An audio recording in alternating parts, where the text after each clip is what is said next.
Dicen que el mal puede habitar en cualquier lugar, pero lo más aterrador es cuando éste puede habitar en cuerpos humanos.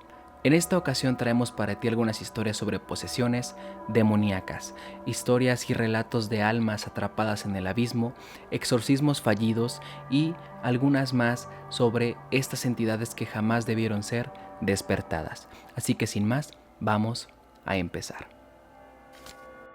La herencia maldita.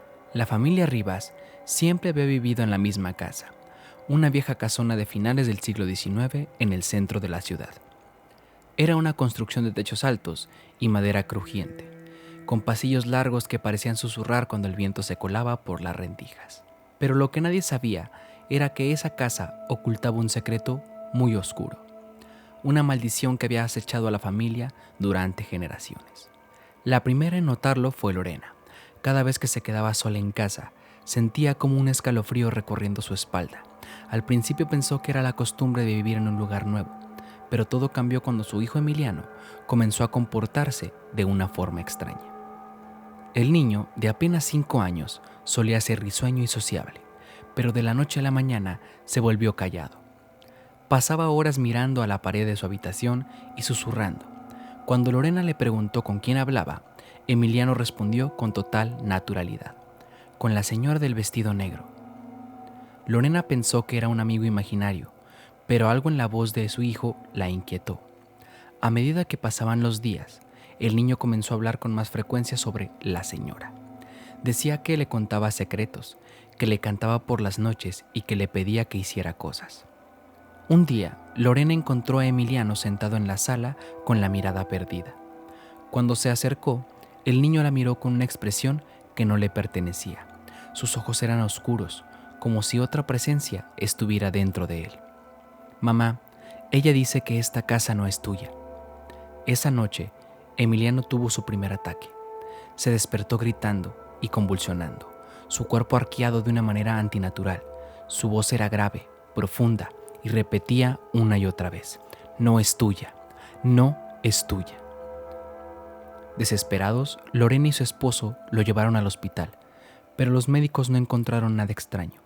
Dijeron que podía ser sonambulismo o terrores nocturnos, pero cuando regresaron a casa, los ataques se hicieron más frecuentes. Una madrugada, Lorena se despertó al escuchar risas provenientes del cuarto de su hijo. Cuando entró, vio algo que la dejó helada. Emiliano estaba de pie en la esquina de la habitación con la cabeza inclinada hacia un lado, murmurando en un idioma desconocido. Cuando intentó acercarse, el niño la miró con una expresión de odio absoluto y con una voz gutural que dijo: «Tú no debiste venir aquí. Ella no te quiere». El miedo se apoderó de la familia. Consultaron a un sacerdote, quien al escuchar lo que sucedía accedió a visitar la casa. Al entrar, el hombre frunció el ceño y recorrió los pasillos en silencio, como si pudiera sentir algo en el aire. Finalmente se detuvo frente a un antiguo espejo en la sala y susurró: «Aquí es donde empezó todo». Les pidió que lo dejaran solo y comenzó a rezar. Pero apenas había comenzado, un grito desgarrador resonó en la casa. Emiliano se encontraba en la puerta con la piel pálida y los ojos completamente negros. «Ella no se irá», rugió con una voz que no era suya. El niño se lanzó contra el sacerdote con una fuerza inhumana, golpeándolo contra el suelo. Su pequeño cuerpo parecía controlado por algo mucho más poderoso que él. Con gran esfuerzo, el sacerdote logró sujetarlo y comenzó un exorcismo. Durante más de 1 hora, la casa tembló. Las luces parpadeaban, los objetos caían al suelo y un hedor a podrido llenó el aire. Finalmente, el niño se desmayó y el ambiente se calmó. Cuando despertó, Emiliano ya no recordaba nada, pero el sacerdote les advirtió que la entidad aún estaba allí, ligada a la casa, esperando su oportunidad. Lorena y su familia se mudaron al día siguiente, dejando atrás la casa maldita, pero antes de irse, Emiliano se detuvo en la puerta. Miró hacia atrás y susurró con una sonrisa extraña: «Ella dice que volveremos». El exorcismo de Isabel. El caso de Isabel Ramírez es uno de los más escalofriantes de los que se tiene registro en México. Ocurrió en 1997 en un pequeño pueblo de Veracruz, donde la vida era tranquila hasta que una presencia maligna se apoderó de una joven de apenas 17 años. Todo comenzó cuando Isabel empezó a comportarse de manera extraña. Pasaba horas encerrada en su habitación, sin comer ni dormir. Su familia la escuchaba susurrar un idioma desconocido, y cada vez que alguien intentaba hablar con ella, respondía con una mirada vacía, como si no estuviera realmente aquí. Al principio, su madre pensó que estaba deprimida, pero lo que ocurrió después no tenía ninguna explicación lógica. Una madrugada, los gritos de Isabel despertaron a toda la familia.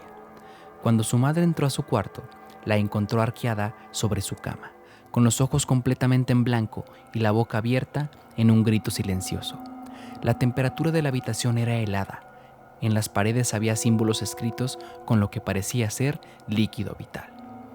Cuando intentaron llevarla al hospital, Isabel se resistió con una fuerza inhumana. Su padre, un hombre robusto, no podía sujetarla, y ella se retorcía con movimientos imposibles, como si sus huesos no tuvieran límites.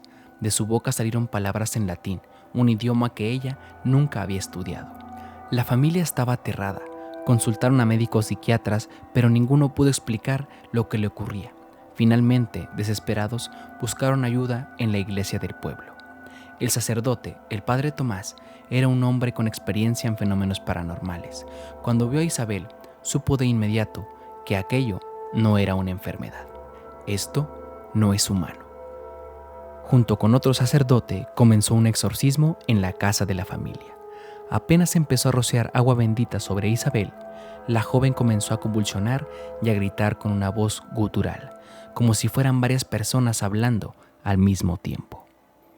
«Ella es nuestra, déjala en paz». Las luces comenzaron a parpadear, los muebles se movieron por sí solos y un olor a carne podrida llenó la habitación. El padre Tomás no se detuvo y continuó con las oraciones. Isabel comenzó a reírse, pero no era su risa, era algo inhumano. Su piel se tornó grisácea y de su boca salió un líquido negro. De repente, su cuerpo se elevó varios centímetros sobre la cama. Su madre gritó, pero el sacerdote le ordenó que no se acercara. «Dinos tu nombre», exigió el padre Tomás. La joven giró la cabeza de manera antinatural y con una voz profunda respondió: «Somos Legión». El sacerdote sintió un escalofrío recorrer su espalda, pero no se detuvo. Siguió rezando con más fuerza hasta que de un momento a otro Isabel dejó escapar un grito desgarrador. Su cuerpo cayó sobre la cama y la habitación quedó en un silencio absoluto. Cuando despertó, Isabel estaba débil y desorientada. No recordaba nada de lo ocurrido, pero el sacerdote sabía que la batalla no había terminado. Antes de irse, se acercó a la madre de Isabel y le dijo en voz baja: «Asegúrese de que nunca esté sola. Algo aún la acecha». Desde ese día, la familia Ramírez nunca más volvió a ser la misma. Aunque Isabel se recuperó, sus noches seguían plagadas de pesadillas y en ocasiones su madre jura haberle escuchado susurrar en la oscuridad en aquel mismo idioma desconocido, porque los demonios nunca se van del todo. El demonio de la cueva. Los habitantes del pequeño pueblo de San Gregorio siempre advirtieron a los forasteros sobre la cueva del cerro. Decían que era un lugar maldito, donde habían desaparecido personas a lo largo de los años. Nadie sabía exactamente qué había dentro, pero los ancianos aseguraban que aquel sitio era una puerta al infierno. Arturo y sus amigos nunca creyeron en esas historias. Eran jóvenes, aventureros y buscaban emociones fuertes. Por eso, una noche de luna llena decidieron explorar la cueva con linternas y mochilas. Querían demostrar que todo era una simple superstición. Desde el primer momento en que entraron, el aire se sintió pesado. Un olor a humedad y putrefacción llenaba el ambiente. Mientras avanzaban, comenzaron a notar marcas en las paredes, símbolos extraños, círculos con figuras retorcidas y nombres escritos en latín. «¿Qué es esto?», preguntó Raúl, encendiendo una vela que había encontrado en el suelo. Nadie respondió en ese instante, y el viento se coló en la cueva y la vela se apagó de golpe. «Mejor vámonos de aquí», murmuró Carolina, sintiendo un escalofrío recorrer su espalda. Pero Arturo, terco como siempre, decidió seguir adelante. No quería irse con las manos vacías. Fue entonces cuando encontraron algo que los dejó paralizados: un altar de piedra con un esqueleto humano encadenado, con la boca abierta en una expresión de horror. El pánico se apoderó del grupo. Decidieron regresar, pero algo los detuvo. Una risa resonó en la oscuridad profunda y burlona. «Ya es tarde», susurró una voz detrás de ellos. Carolina gritó. Arturo giró con la linterna y la luz iluminó un rostro que no era humano. Ojos completamente negros, piel marchita y una sonrisa imposible. Después de esto, todo se volvió un caos. Salieron corriendo de la cueva, sin mirar atrás, pero lo peor aún estaba por venir. Esa misma noche, Arturo comenzó a cambiar. Su madre lo encontró sentado en la sala, con los ojos perdidos en la oscuridad, murmurando un idioma que nadie entendía.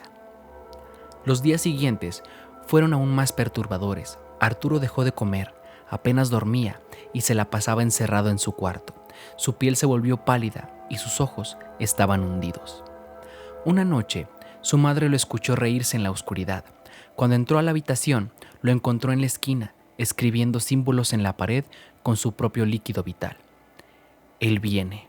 Él ya está aquí», susurró sin voltear a verla. Desesperada, buscó ayuda en la iglesia. El padre Eugenio, un sacerdote de edad avanzada, accedió a visitar la casa. Apenas puso un pie en la habitación de Arturo, supo que algo estaba mal. Esto no es un trastorno, es una presencia. Decidió realizar un exorcismo de inmediato. Apenas comenzó a rezar, Arturo gritó con una voz desgarradora y su cuerpo se arqueó de manera imposible. Su rostro se desfiguró y de su boca salieron carcajadas inhumanas. «Tú no puedes contra mí, viejo», rugió la voz dentro de Arturo. La habitación comenzó a temblar.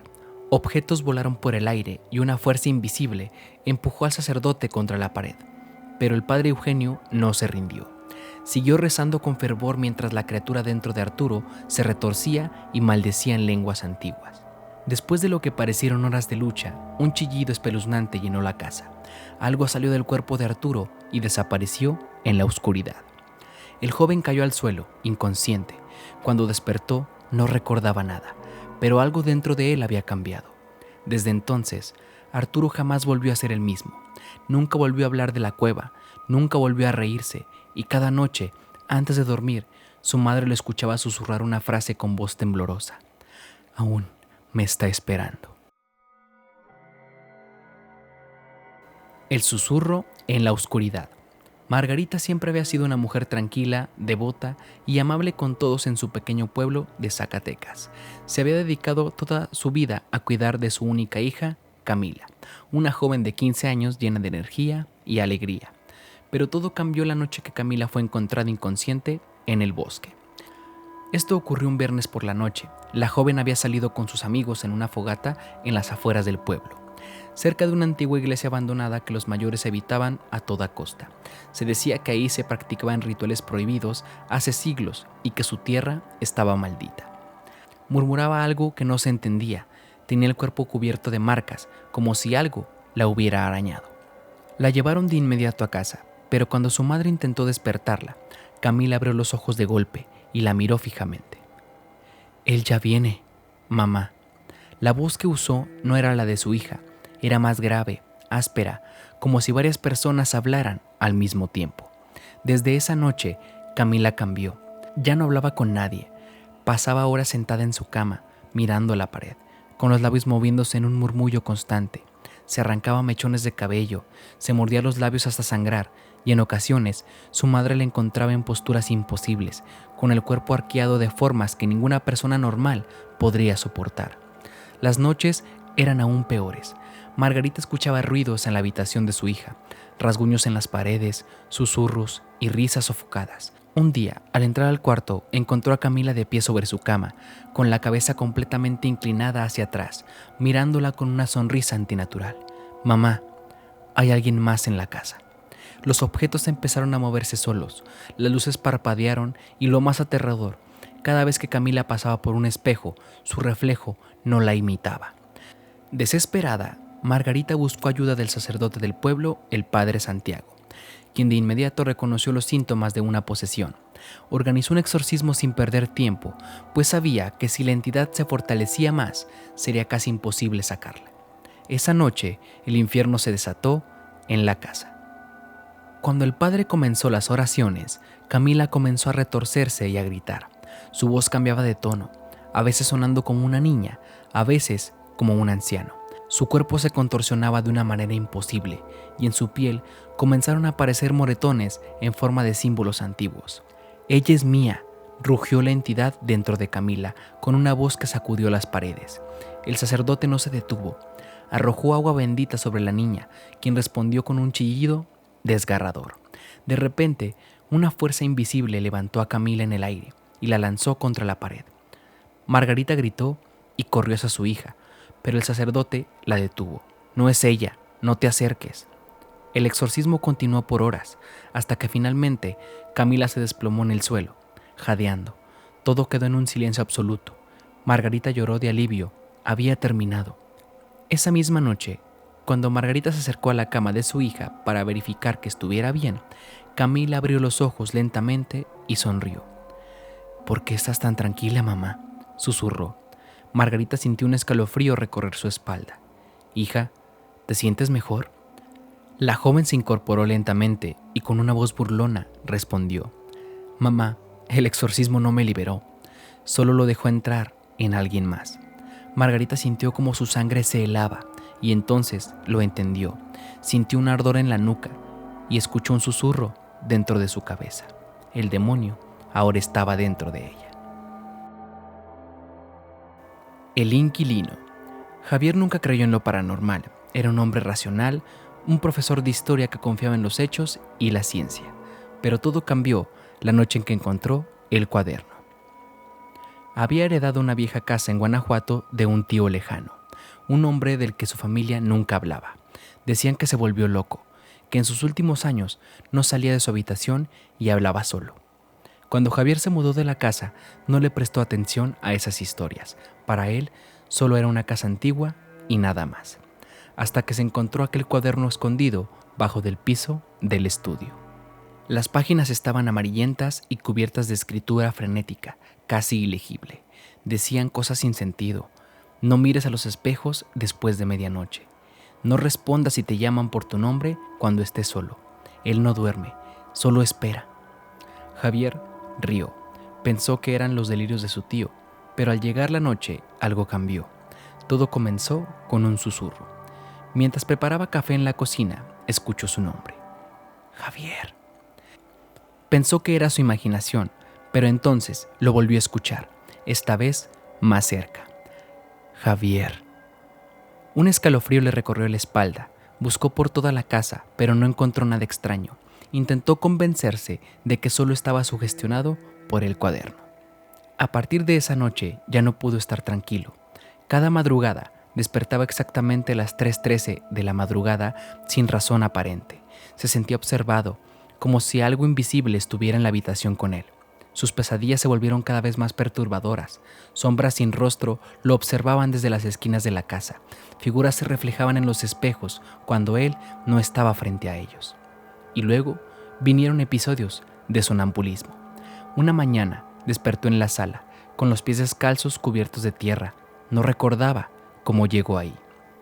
Al revisar su teléfono, descubrió algo aterrador. Había grabado un audio en la madrugada. Con el corazón latiéndole en el pecho, presionó reproducir. La grabación comenzó con un silencio, seguido de su voz, hablando en un tono monótono. «No lo dejes entrar. No lo dejes entrar». Y luego, otro susurro, una voz que no era suya. «Ya estoy aquí». Javier tiró el teléfono al suelo y sintió su estómago retorcerse. Algo estaba dentro de la casa, o dentro de él. Con los días, su estado empeoró. Se encontraba escribiendo cosas en latín sin darse cuenta. Tenía marcas de uñas en la piel y su reflejo en el espejo lo miraba con un segundo de retraso. Un sacerdote del pueblo, el padre Mateo, aceptó visitarlo. Apenas puso un pie en la casa, frunció el ceño. «Aquí hay algo oscuro». Le hizo una pregunta simple. «Javier, ¿has sentido que alguien más está dentro de ti?». Javier sintió un nudo en la garganta, porque en el fondo ya sabía la respuesta. El sacerdote intentó ayudarlo, pero era demasiado tarde. Durante la oración, Javier sintió un calor insoportable dentro de su pecho. Se arqueó de dolor y cayó al suelo, con la piel ardiente y los ojos inyectados en sangre. Y entonces algo habló a través de él. Este cuerpo ya no les pertenece. La voz que salió de su boca no era la suya, era profunda, antigua y satisfecha. El sacerdote se alejó horrorizado. Sabía que la posesión estaba completa. Javier dejó de existir esa noche. Su cuerpo se levantó, sonrió con una boca que ya no era suya y se acercó al sacerdote con calma. Ahora necesito un nuevo hogar. El padre Mateo intentó huir, pero la puerta de la casa ya estaba cerrada. El último ritual. La familia Fuentes siempre había sido devota. Todos en el pueblo de San Rafael conocían su fe inquebrantable y su participación en la iglesia. Pero nadie, ni siquiera el sacerdote, pudo salvar a Ana Luisa cuando el mal la tomó. Todo comenzó después del funeral de su abuelo, don Evaristo. La niña, de solo 10 años, era la nieta favorita del anciano. Pasaban horas juntos en la vieja casa del campo, contando historias y rezando antes de dormir. Pero la noche que lo enterraron, Ana Luisa despertó gritando. Me llamó por mi nombre, dijo que lo ayude a salir de la oscuridad. Los días siguientes, la niña comenzó a actuar extraño. Se negaba a dormir, se quedaba en los rincones de la casa con la mirada perdida y lo más aterrador, hablaba sola por las noches como si alguien invisible le respondiera. Su madre la encontró un día en el patio, cavando un hoyo con las manos desnudas. ¿Qué haces, hija?, preguntó preocupada. Ana Luisa levantó la cabeza y sonrió. El abuelo me dijo que cabe aquí. Quiere salir. Fue entonces cuando supieron que algo estaba mal. La llevaron a la iglesia, pero cuando el padre Esteban intentó ponerle agua bendita en la frente, la niña reaccionó de una forma inhumana. Su piel se puso roja como si estuviera ardiendo y comenzó a retorcerse, gritando con una voz que no le pertenecía. «Este cuerpo es mío». El sacerdote supo que no estaban lidiando con una simple enfermedad, era una posesión. Reunió a varios creyentes y organizó un exorcismo. Se prepararon con oraciones y velas benditas, pero lo que pasó esa noche quedó marcado en la memoria de todos. Cuando comenzaron el ritual, Ana Luisa se echó para atrás de una forma antinatural, como si su columna estuviera rota. Su piel empezó a agrietarse y su voz cambió. Ustedes no entienden. No soy el abuelo. El sacerdote tembló. ¿Quién eres? La niña levantó la mirada. Sus ojos completamente negros brillaban con maldad. Soy lo que vino por él, y ahora vengo por ella. El padre Esteban gritó las últimas palabras del rito en latín, pero Ana Luisa sonrió. Demasiado tarde. Y entonces su cuerpo se desplomó en el suelo, inerte. Su madre corrió a abrazarla llorando, pero cuando la volteó, la niña abrió los ojos y sonrió de una forma que ninguna persona debería sonreír. En ese instante, todos comprendieron la verdad. No habían salvado a Ana Luisa. Habían liberado algo mucho peor. Las posesiones demoníacas han aterrorizado a la humanidad durante siglos. Muchas personas creen fielmente que solo son mitos y ha habido personas que aseguran haber visto el mal frente a frente. Pero la verdadera pregunta aquí es, ¿qué pasaría si una noche despiertas y sientes que algo dentro de ti ya no es tuyo? Lunáticos, ¿cómo están? Espero que se encuentren muy bien. En esta ocasión quisimos traer para ustedes estas historias sobre posesiones demoníacas porque aparte de ser tan interesantes, creo que son de las cosas que pensamos a primera instancia sobre el diablo y que incluso el cine se ha encargado de resaltar muchísimo este tipo de encuentros con entidades de bajo astral y mucho más. En algunas ocasiones nos hicieron llegar algunas historias sobre una posesión demoníaca de la niña en Guatemala. Puedes checarla también en el canal de YouTube, si quieres te lo dejo aquí arribita para que pases a verlo. Y la verdad es que la historia está muy buena, así que te invito a que la veas. Me gustaría saber cuál de estas historias fue tu favorita. Déjamelo en los comentarios, también puedes comentarnos ahí qué te gustaría ver en el siguiente episodio y lo estaremos leyendo e investigando para traerlo próximamente en un nuevo episodio. También para recordarte que si tienes alguna historia que quieras compartir con todos nosotros, puedes mandarla por escrito en nuestras redes sociales que van a estar apareciendo por aquí en pantalla y la estaremos leyendo próximamente en un nuevo episodio. Te invito a que te suscribas, que actives la campana de notificaciones para que no te pierdas de nada. Yo soy Rulo Castro y te deseo muy buenas noches. Hasta la vista, lunáticos.